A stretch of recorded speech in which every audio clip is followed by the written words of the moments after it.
Dr. Lavi, in your paper you referred to one of your patients who got an appointment in China for 2 weeks, hence to go and have a heart transplant. Can you explain that, please? Yes, that particular patient has been hospitalized in our department at the Sheba Medical Center, which is the largest medical center in Israel and the largest heart transplant unit in Israel.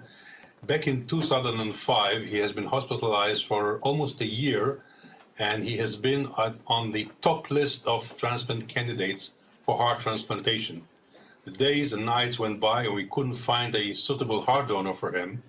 And one day on rounds, he approached me and told me that he was told by his insurance company to go to China in 2 weeks' time, and he set up a specific date.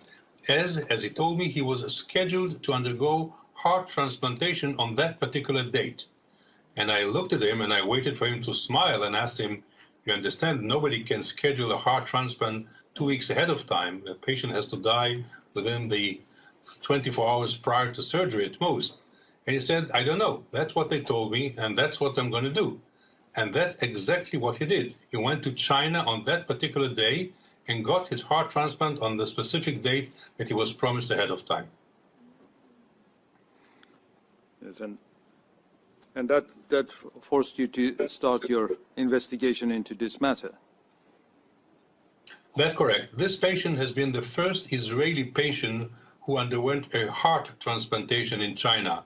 Prior to him, I've heard and learned for several years before that, more than 200, or I would say 250, Israeli patients who went prior to that patient to China and came back with a kidney. Now, being a heart transplant surgeon, I didn't pay too much attention at that time to those kidney transplanted patients because I thought they went to China and bought one of the 2 kidneys of a poor Chinese farmer who wanted to improve his economic situation. Not that I'm approving of that, definitely not, but that's what I thought.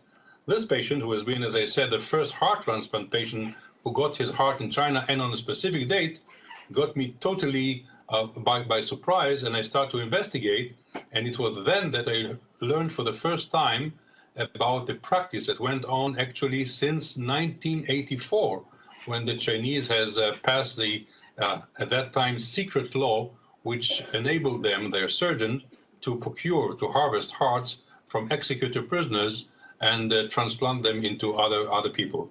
This particular patient has been followed by almost, I would say, 10 or 11 more patients Israeli patients, I should say, who went to China and got hearts on specific dates that they were promised ahead of time.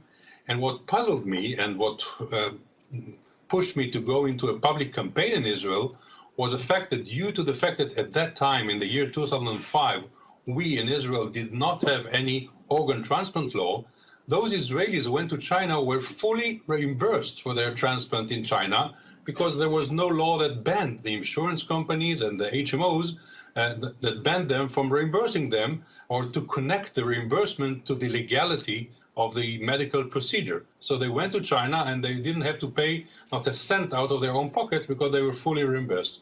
So following this case, I started public campaign, published several papers and gathered the media in order to at least ban the reimbursement of Israeli patients.